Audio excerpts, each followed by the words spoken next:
Okay. Good morning, students. The topic which I am going to discuss in this video is problems in translating prose. Okay, and so what are the problems in translating prose? Let's say there are 6 rules. We shall study the rules, and that is in this video we shall first of all study the rules, and if possible. Let me give you another video on problems in translating prose. But if the topic is what are the problems in translating prose, whatever it could be, whatever the question could be, we have to write these 6 points. Okay, the rules given by Hilary Belloc. Okay, so Hilary Belloc is another expert in translation studies, and he gives 6 rules for translating prose. So a translator should follow these rules when he translates a prose text. Okay, so what are the rules given by him? See, remember there are differences between prose and poetry. Okay, so we have to consider this thing in mind, and ultimately translating poetry is the most difficult thing, but comparatively speaking prose is a little bit easier than poetry translation. Okay, so what are the rules given by him? We shall study that. The first point is the translator should not plow down word by word or sentence by sentence, but should always block out his work. By block out, Belloc means that translator should consider the work as an integral unit and translate in section, asking himself before each what the whole sense is he has to render. Okay, so the translator, the first point is that the translator should go for a block out. Okay, he has to do first of all he has to block out. Block out is nothing but let's say finding out the most important points. Okay, just he can as a rough copy he can note down the most important points, something like that, or he can himself keep the most important points in his mind. Okay, so whatever it could be, the translator should block out the SL text. Okay, that is finding out the most important point. So rather, the translator should never go for word or sentence by sentence. Okay, so let's see here. This is the first sentence. Once upon a time there was a king. And the second sentence, he lived happily in his country. See, that should not be the case. The translator should find out the most important points. Okay, the translator should find out the most important points, and then he has to go for the translation. See, short story is completely different from prose. Let's say, if possible, let me give out how to translate fiction. But prose is different from fiction. But if you want to translate prose, don't go for word or sentence for sentence. Block out it and then translate it. Okay. So that is the first point given here, and what you have to translate. எதை நீங்கள் translate பண்ண விரும்புறீங்க. So word for word sentence by sentence போகக்கூடாது, block out பண்ணணும். most important points வந்து புரிஞ்சிக்கிட்டு conceive பண்ணிட்டு and அதுக்கேற்ற மாதிரி translate வந்து பண்ணணும். ஸோ நான் இதில் எஸ்எல்ல வந்து 10 பேராகிராஃப் இருக்கு, 10 சென்டென்ஸ் இருக்கு, அதே மாதிரி டிஎல்ஏ கொண்டு வந்தால் ஃபெர்டிலிட்டி மெயின்டைன் ஆகும். பட் அதெல்லாம் மெக்கானிக்கலான விஷயங்கள், அதெல்லாம் பண்ணணுன்ற அவசியம் கிடையாது. ஓகேங்களா? அதனால மோஸ்ட் இம்பார்ட்டன்ட் பாயிண்ட்ஸ் வந்து இப்போ புரிஞ்சுக்கிட்டு அதுக்கு ஏற்ற மாதிரி 10 சென்டென்ஸ் 10 பேராகிராஃப் வந்து 7 பேராகிராஃப் 8 பேராகிராஃப்னு கூட மாற்றலாம், இல்லை 10 பேராகிராஃப் வந்து 15 பேராகிராஃப் கூட மாற்றலாம். அதில் எந்த ப்ராப்ளமும் கிடையாது. இங்கே எது முக்கியத்துவம் வாய்ந்ததுன்னா பாயிண்ட்ஸ், மோஸ்ட் இம்பார்ட்டன்ட் பாயிண்ட்ஸ். அதை மோஸ்ட் இம்பார்ட்டன்ட் பாயிண்ட் வந்து டிரான்ஸ்லேஷன் இல்லைனாலே அது வந்து ஃபெயில் ஆகிடுது. ஓகே, 10 பேராகிராஃப் இருக்கு, 10 நம்பர் ஆஃப் சென்டென்ஸ்லாம் கரெக்டாக இருக்கு, அதெல்லாம் தாண்டி பாயிண்ட் இருக்கா அப்படின்றது தான் இங்கே முக்கியத்துவம். So second point, the translator should render idiom by idiom and idiom of nature demand translation to another form that of original.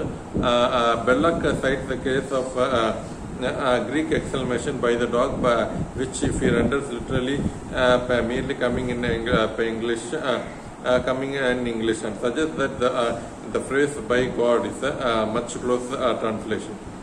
Likewise, he points out the French idiom at historic present must be translated in English narrative tense, which is past, and the French system of defining a preposition by putting it into the form of rhetorical question cannot be transported into English, where the same system doesn't apply.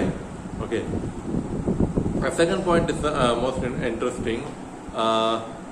First பாயிண்ட்ல சொன்னது point இருக்கணும். அந்த பாயிண்ட்ல வந்து இடியமேட்டிக்கா point வந்து cover ஆகிற மாதிரி எஸ்எல்ல என்ன இருக்கு. ஓகே, தெளிவாகவே நான் வந்து சொல்றேன், don't confuse yourself. First of all most important points வந்து நம்ம டிரான்ஸ்லேட் பண்ணணும். Okay, let's say for example கைட்லைன்ஸ்னு வச்சுக்கோங்களேன். guidelines of students, guidelines for students attending online classes, அல்லது guidelines for attending examination. 4th year students வந்து exam வந்து இப்போ எழுத போறாங்க. ஸோ இப்போ அந்த guidelines Tamil or English, okay, அல்லது Hindi, native mother tongue vernacular லாங்குவேஜில் அவங்க வந்து டிரான்ஸ்லேட் பண்றாங்க. ஒரு 10 பாயிண்ட், அது வந்து பாயிண்ட்ஸாவே இருக்கு, அதுல வந்து எந்த ப்ராப்ளமும் இல்லை. 10 பாயிண்ட்னா அந்த 10 பாயிண்டே இருக்கணும். ஓகேங்களா? ஸோ இப்போ அதுதான் இங்கே இப்போ விஷயம் அது. அண்டு சே ஃபார் எக்ஸாம்பிள் இப்போ ஸ்போர்ட்டிங் ஸ்பிரிட் இருக்குன்னு வச்சுக்கோம். ஸ்போர்ட்டிங் ஸ்பிரிட் அல்லது ஆஃப் ஸ்டடீஸ், பேக்கன் எழுதுனப்ப ஆஃப் ஸ்டடீஸ், அதை வந்து டிரான்ஸ்லேட் பண்ணுறீங்கன்னா ஆஃப் ஸ்டடீஸ்ல பாயிண்ட்ஸ் எல்லாம் இருக்கு, அழகா கிளியர் கட்டான பாயிண்ட்ஸ் வந்து இருக்குது. ஓகே, அண்ட் அந்த பாயிண்ட்ஸை வந்து அழகா டிரான்ஸ்லேட் பண்ணணும். அது ஷார்ட் சென்டென்ஸா அப்படியே டிரான்ஸ்லேட் பண்ணணும் அது.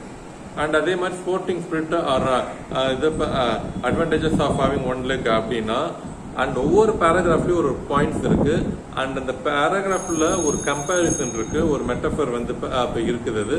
அண்ட் அந்த பாயிண்ட் எல்லாம் கரெக்டா ஃபாலோ பண்ணி எழுதணும். ஓகேங்களா? இப்ப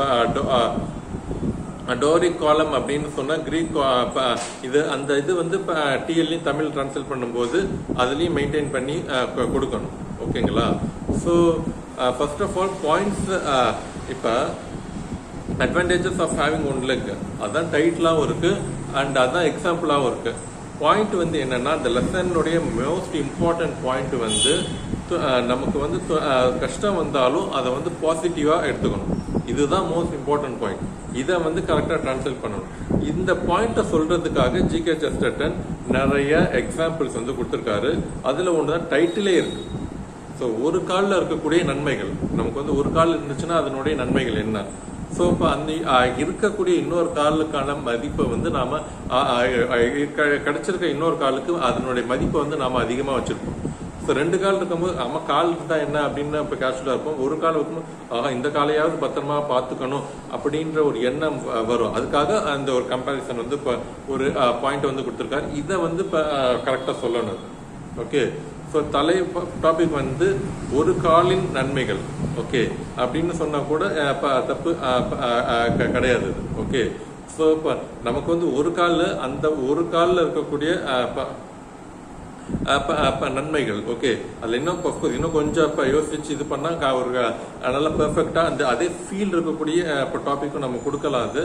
but okay, it doesn't matter. But அந்த கம்பேரிசன் லெக் இருக்குன்னா அதே இதை வந்து டைட்டிலையும் கொண்டு வரணும். அந்த பாயிண்ட்ஸ் எல்லாம் கவர் பண்ணணும் அது. ஓகே, இப்போ கிராஸ் சூப்பர் பாயிண்ட் வந்து இப்போ இருக்குது அப்படின்னா அந்த பாயிண்ட் கவர் பண்ணணும் அது. ஓகே, ஸோ கிராஸ் சூப்பர் எஸ்எல்ல இருக்கு, அதை வந்து நான் மாத்தினேன் அப்படின்னு சொன்னா அது வந்து தப்பா போயிடுவது. அது பொயட்ரியில வேணா இமேஜஸ் மெட்டஃபர்லாம் மாத்திக்கலாம், பட் ப்ரோஸ்ல வந்து அந்த மாதிரிலாம் மாற்றக்கூடாது. எஸ்எல்ல கிராஸ் சூப்பர் இருக்கு அண்ட் டோரி காலம் இருக்கு, லெக் இருக்கு அப்படின்னா அதை தான் கொண்டு வரணும். ஓகே, பட் அந்த செகண்ட் பாயிண்ட் ஹெல்லர் பெல்லாக்கு அந்த செகண்ட் பாயிண்ட் கொண்டு வரும்போது அந்த அதுல வந்து இடியமேட்டிக் இருக்கு அப்படின்னா டிஎல்லையும் அந்த இடியமேட்டிக்கை க்ளோஸா எவ்வளோக்கு க்ளோஸா கொண்டு வரணும். ஓகே, ஸோ இப்போ கிரீக் லாங்குவேஜில் வந்து பை த டாக் அதுதான் word for word translation. By the டாகால என்ன ஆக போகுது அப்படின்னு தான் நமக்கெல்லாம் தெரியுது, பட் அது அப்படி கிடையாது. பை காட் அட கடவுளே அப்படின்ற ஒரு இதுதான் வருது. So by the dog word for word translation பண்ணா பை த டாக்னு கிரீக் லாங்குவேஜ்ல வந்து ஒரு சென்ஸ்ல ஒரு இடியமேட்டிக் எக்ஸ்பிரஷன், ஒரு இடியமேட்டிக் எக்ஸ்பிரஷன். அந்த இடியமேட்டிக் எக்ஸ்பிரஷன்ல இங்கிலீஷ் லாங்குவேஜ்ல டிரான்ஸ்லேட் பண்ணா பை த டாக்னு வருது. பை த டாக்னு நமக்கெல்லாம் ஒண்ணுமே புரியல, என்ன சொல்ல வராங்கன்னு ஒன்றும் புரியல. நாயால என்ன ஆக போகுது அப்படின்ற மாதிரி தான் நமக்கு வந்து கிடைக்குது. ஆனா அதோட சென்ஸ் அப்படி கிடையாது. அந்த இடியமேட்டிக் எக்ஸ்பிரஷனோட கரெக்டான சென்ஸ் டிரான்ஸ்லேஷன் எது அப்படின்னா பை காட் அப்படின்றது தான் கரெக்டான சென்ஸ் டிரான்ஸ்லேஷன். ஸோ இது ப்ரோஸ்ல இருந்தாலும் இந்த இடியமேட்டிக் எக்ஸ்பிரஷனை அதனோட சென்ஸை கரெக்டாக புரிஞ்சுக்கிட்டு பை காட் அப்படின்னு தான் டிரான்ஸ்லேட் பண்ணணும். இப்போ பிரெஞ்சு லாங்குவேஜ்ல வந்து இங்கிலீஷ் லாங்குவேஜ் டிரான்ஸ்லேட் பண்ணும்போது ரெட்டரிக் நல்ல ரெட்டரிக் அதில் இன்னும் நிறைய மீனிங் கிடைக்கக்கூடிய ஒரு சென்டென்ஸா அந்த ப்ரிப்போசிஷன்ல இருக்குது அது. ஆனா அது இங்கிலீஷ் லாங்குவேஜ் அந்த ஸ்கோப்பே இல்லை. ப்ரிப்போசிஷனுக்கு நிறைய மீனிங் வர்ற மாதிரியான லாங்குவேஜ் வந்து இங்கிலீஷ் லாங்குவேஜே இல்லை. ஆனா பிரெஞ்சு லாங்குவேஜ் அந்த மாதிரி இருக்கு. அப்படின்னா பிரெஞ்சு ப்ரோஸ் டெக்ஸ்ட்ல வந்து இங்கிலீஷ்ல ப்ரோஸ் டெக்ஸ்டா மாற்றும் போது ஒண்ணுமே பண்ண முடியாது. எஸ்எல்ல இருக்கக்கூடிய அந்த ரெட்டரிக்கல் மீனிங் வந்து சாதாரண ப்ரிப்போசிஷன்லேயே கிடைக்கக்கூடிய அந்த ரெட்டரிக்கல் மீனிங் வந்து இங்கிலீஷ் லாங்குவேஜ்ல வந்து இப்போ இல்லை. அதனால அது ஒன்றும் பண்ண முடியாது, அது அப்படியே விட்டு தான் ஆகணும். ஓகே, ஸோ அதான் நான் இப்போ ஏற்கனவே சொல்லியிருக்கேன், அவன் படித்தான். ஓகே, ஸோ வெறும் வார்த்தை படித்தான்ற இதுலயே டென்ஸும் கிடைச்சிடுது, ஒரே வார்த்தையில டென்ஸும் கிடைச்சிது. எந்த ஜெண்டரும் மேஸ்குலின் ஜெண்டரா ஃபெமினின் ஜெண்டரா, ஆண் பாலா பெண் பாலா அப்படின்றதையும் அது வந்து இப்போ நமக்கு வந்து கிடைச்சிடுது, ஒரே வார்த்தையில கிடைச்சிடுது. ஆனா இங்கிலீஷ் லாங்குவேஜ்ல அப்படி பண்ண முடியாது. He red. ஓகே, ஸோ அவன் படித்தான், விளையாடினான், அப்படியே இன் அப்படின்ற மாதிரி ரைமிங் வேர்ட்ஸ் எல்லாமும் கிடைக்குது. அண்ட் அது ஒரு தனி ஃபீலாகவும் வருது. ஆனால் இங்கிலீஷ் லாங்குவேஜ் அப்படி வராது, அது ஒன்றும் பண்ண முடியாது, அப்படியே விட்டுறது தான் சரியா ஆகும்.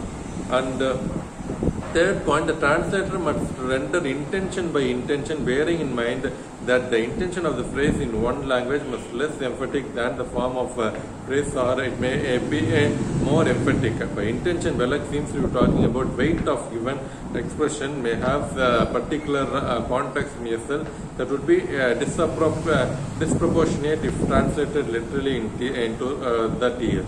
He quotes several examples where weighting of the phrase in SL is clearly much stronger or much weaker than literal TL translation, and points out that in translation of intention it is often necessary to add words not in the original to confirm idiom of one's own tongue. So the third point is that the translator should go for intention by intention. Okay, so what do you mean by intention? So intention